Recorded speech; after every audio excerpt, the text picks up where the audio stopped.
ಆಲೂಗಡ್ಡೆ ಚೆನ್ನ ಪಲಾವನ್ನ ಒಂದ್ಸಲ ಟ್ರೈ ಮಾಡಿ ಬಿರಿಯಾನಿ ಥರನೇ ಟೇಸ್ಟ್ ಕೊಡುತ್ತೆ. ವೆಜ್ ಪಲಾವ್, ಪನ್ನೀರ್ ಪಲಾವನ್ನ ತಿಂದಿರ್ತೀರಾ, ಆದರೆ ಒಂದ್ಸಲ ಈ ವಿಧಾನದಲ್ಲಿ ಆಲೂಗಡ್ಡೆ ಚೆನ್ನ ಪಲಾವನ್ನ ಟ್ರೈ ಮಾಡಿ.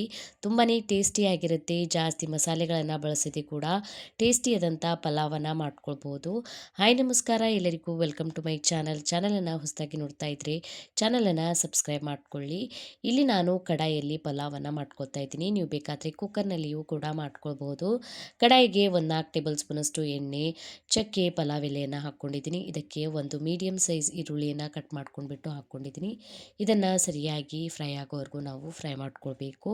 ಈಗ ಈರುಳ್ಳಿ ಫ್ರೈ ಆಗಿದ್ಮೇಲೆ ಇದಕ್ಕೆ 1 ಟೇಬಲ್ ಸ್ಪೂನಷ್ಟು ಶುಂಠಿ ಬೆಳ್ಳುಳ್ಳಿ ಪೇಸ್ಟನ್ನು ಹಾಕ್ಕೊಂಡಿದ್ದೀನಿ. ಸ್ವಲ್ಪ ಹಸಿ ವಾಸನೆ ಹೋಗೋವರೆಗೂ ಸರಿಯಾಗಿ ಶುಂಠಿ ಬೆಳ್ಳುಳ್ಳಿನ ಕೂಡ ಫ್ರೈ ಮಾಡ್ಕೊಳ್ಳಿ. ಈಗ ಫ್ರೈ ಮಾಡ್ಕೊಂಡ್ಬಿಟ್ಟು ಒಂದು ಮೀಡಿಯಮ್ ಸೈಜ್ ಟೊಮ್ಯಾಟೊ ಹಣ್ಣನ್ನು ಸಣ್ಣ ಕಟ್ ಮಾಡಿ ಹಾಕ್ಕೊಂಡ್ಬಿಟ್ಟು ಫ್ರೈ ಮಾಡ್ಕೊತಾ ಇದ್ದೀನಿ. ಟೊಮ್ಯಾಟೊ ಹಣ್ಣು ಸ್ವಲ್ಪ ಸಾಫ್ಟ್ ಆಗೋವರೆಗೂ ಫ್ರೈ ಮಾಡ್ಕೊಳ್ಳಿ. ಇದಕ್ಕೆ ಈಗ 1 ಟೇಬಲ್ ಸ್ಪೂನಷ್ಟು ಖಾರದ ಪುಡಿಯನ್ನು ಹಾಕ್ಕೊಂಡಿದ್ದೀನಿ. 1 ಟೇಬಲ್ ಸ್ಪೂನಷ್ಟು ಬಿರಿಯಾನಿ ಮಸಾಲನ ಹಾಕ್ಕೊಳ್ಳಿ.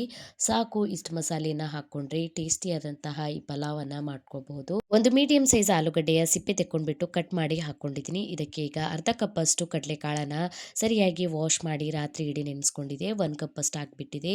ಇದನ್ನು ಕೂಡ ಹಾಕ್ಕೊತಾ ಇದ್ದೀನಿ. ರುಚಿಗೆ ತಕ್ಕಷ್ಟು ಉಪ್ಪನ್ನು ಸೇರಿಸ್ಕೊಳ್ಳಿ. ಸರಿಯಾಗಿ ಮಸಾಲೆ ಒಳಗೆ ಮಿಕ್ಸ್ ಮಾಡ್ಕೊಳ್ಬೇಕು.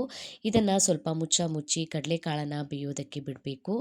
ಈಗ ಸ್ವಲ್ಪ ನೀರನ್ನು ಸೇರಿಸ್ಕೊಂಡಿದ್ದೀನಿ. 1 ಟೇಬಲ್ ಸ್ಪೂನಷ್ಟು ನೀರನ್ನು ಸೇರಿಸ್ಕೊಂಡ್ಬಿಟ್ಟು ಸರಿಯಾಗಿ ಮಿಕ್ಸ್ ಮಾಡ್ಕೊಳ್ಳಿ. ನೀರು ಸೇರಿಸ್ಕೊಳ್ಳೋದ್ರಿಂದ ಮಸಾಲೆ ಸೀದೋಗೋದಿಲ್ಲ. ಒಂದು ವೇಳೆ ನೀವು ಕಡಲೆಕಾಳನ್ನು ಒಂದು 2-3 ಗಂಟೆ ಅಷ್ಟೇ ನೆನೆಸ್ಕೊಂಡಿದ್ರಾ ಅಂದರೆ ನೀವು ಕುಕ್ಕರ್ನಲ್ಲಿ ಹಾಕ್ಕೊಂಡ್ಬಿಟ್ಟು ಕಡಲೆಕಾಳುಗಳನ್ನು ಬೇಯಿಸ್ಕೊಳ್ಬೋದು. ಆಮೇಲೆ ಈ ರೀತಿ ಪಲಾವ್ ಕೂಡ ಮಾಡ್ಕೊಳ್ಬೋದು. ಈಗ ನೋಡಿ, ಸರಿಯಾಗಿ ಮಸಾಲೆ ಒಳಗೆ ಆಲೂಗಡ್ಡೆ ಮತ್ತು ಕಡಲೆಕಾಳು ಬೆಂದಿದೆ. ಈಗ ನಾನು 1 ಕಪ್ ಅಷ್ಟು ಬಾಸ್ಮತಿ ಅಕ್ಕಿಯನ್ನು ಸರಿಯಾಗಿ ವಾಶ್ ಮಾಡಿ ಅರ್ಧ ಗಂಟೆವರೆಗೂ ನೆನೆಸ್ಕೊಂಡಿದೆ. ನೀರನ್ನು ತೆಕ್ಕೊಂಡ್ಬಿಟ್ಟು ಅಕ್ಕಿಯನ್ನು ಹಾಕ್ಕೊತಾ ಇದ್ದೀನಿ. ಹಾಕ್ಕೊಂಡ್ಬಿಟ್ಟು ಒಂದ್ಸಲ ಇದನ್ನು ಸರಿಯಾಗಿ ಮಿಕ್ಸ್ ಮಾಡ್ಕೊಳ್ಳಿ. 1 ಕಪ್ ಅಷ್ಟು ಅಕ್ಕಿಗೆ ನಾನಿಲ್ಲಿ 2 ಕಪ್ ಅಷ್ಟು ನೀರನ್ನು ಹಾಕ್ಕೊತಾ ಇದ್ದೀನಿ. ಹಾಕ್ಕೊಂಡ್ಬಿಟ್ಟು ಇದಕ್ಕೆ ರುಚಿಗೆ ತಕ್ಕಷ್ಟು ಉಪ್ಪನ್ನು ಸೇರಿಸ್ಕೊಳ್ಳಿ. ಲಾಸ್ಟಿಗೆ ಸಣ್ಣ ಕಟ್ ಮಾಡ್ಕೊಂಡಿರುವಂತಹ ಕೊತ್ತಂಬರಿ ಸೊಪ್ಪನ್ನು ಹಾಕ್ಕೊಂಡಿದ್ದೀನಿ. ಇದನ್ನು ಹಾಕ್ಕೊಂಡ್ಬಿಟ್ಟು ಸರಿಯಾಗಿ ಇದನ್ನು ಒಂದ್ಸಲ ಮಿಕ್ಸ್ ಮಾಡ್ಕೊಳ್ಳಿ. ಮಿಕ್ಸ್ ಮಾಡ್ಕೊಂಡ್ಬಿಟ್ಟು ಮೇಲ್ಗಡೆ ಮುಚ್ಚಳನ ಮುಚ್ಚಿಬಿಟ್ಟು ಇದನ್ನು ಹೈ ಫ್ಲೇಮ್ನಲ್ಲಿ ಬೇಯೋದಕ್ಕೆ ಬಿಡಿ. ಒಂದ್ಸಲ ಈ ರೀತಿ ಕುದಿ ಬಂದಾಗ ಇದನ್ನು ಒಂದ್ಸಲ ಮಿಕ್ಸ್ ಮಾಡ್ಕೊಳ್ಳಿ. ಈ ರೀತಿ ಒಂದ್ಸಲ ಮಿಕ್ಸ್ ಮಾಡ್ಕೊಂಡ್ಬಿಟ್ಟು ಈಗ ನಾನು ಮತ್ತೆ ಮುಚ್ಚಳನ ಮುಚ್ಚಿಬಿಟ್ಟು ಇದನ್ನು ನೀರು ಪೂರ್ತಿ ಕಡಿಮೆ ಆಗೋ ತನಕ ಬೇಯಿಸ್ಕೊತಾ ಇದ್ದೀನಿ. ಈ ರೀತಿ ಪೂರ್ತಿ ನೀರು ಕಡಿಮೆ ಆಗಿದ್ಮೇಲೆ ಮುಚ್ಚಳನ ತೆಕ್ಕೊಂಡ್ಬಿಟ್ಟು ಒಂದ್ಸಲ ಸರಿಯಾಗಿ ಮಿಕ್ಸ್ ಮಾಡ್ಕೊಳ್ಳಿ. ಮಿಕ್ಸ್ ಮಾಡ್ಕೊಂಡ್ಬಿಟ್ಟು ಈಗ ಗ್ಯಾಸ್ ಫ್ಲೇಮನ್ನು ಮೀಡಿಯಮಲ್ಲಿ ಇಟ್ಕೊಳ್ಬೇಕು. ಮೀಡಿಯಮಲ್ಲಿ ಇಟ್ಕೊಂಡ್ಬಿಟ್ಟು ಮೇಲ್ಗಡೆ ಮುಚ್ಚಳನ ಮುಚ್ಚಿ ಒಂದು 5 ನಿಮಿಷ ಬೇಯಿಸ್ಕೊಳ್ಳಿ. ಸಾಕು, ಪಲಾವ್ ರೆಡಿ ಆಗಿಬಿಡುತ್ತೆ. ಕುಕ್ಕರ್ನಲ್ಲಿ ಮಾಡಿಕೊಂಡ್ರೆ ಮತ್ತಷ್ಟು ಬೇಗ ಈ ಪಲಾವ್ ರೆಡಿ ಆಗುತ್ತೆ. ಈಗ ಪಲಾವ್ ರೆಡಿ ಆಗಿದೆ. ಗ್ಯಾಸ್ ಫ್ಲೇಮನ್ನು ಆಫ್ ಮಾಡ್ಕೊತಾ ಇದ್ದೀನಿ. ಆಫ್ ಮಾಡ್ಕೊಂಡ್ಬಿಟ್ಟು ಈ ಪಲಾವನ್ನ ಹಾಗೆ ತಿನ್ಕೊಳ್ಳಿ. ಇದ್ರ ಜೊತೆ ಏನೂ ಬೇಕಾಗೋದಿಲ್ಲ, ಅಷ್ಟು ಟೇಸ್ಟಿಯಾಗಿರುತ್ತೆ. ಕಡಿಮೆ ಮಸಾಲೆಯಿಂದ ಕೂಡ ಟೇಸ್ಟಿಯಾದಂತಹ ಈ ಪಲಾವನ್ನ ಮಾಡ್ಕೊಳ್ಬಹುದು. ಟ್ರೈ ಮಾಡಿ ನೋಡಿ, ಕಮೆಂಟ್ ಒಳಗೆ ತಿಳಿಸಿ ವಿಡಿಯೋ ಹೇಗೆ ಅನ್ನಿಸ್ತಂತ.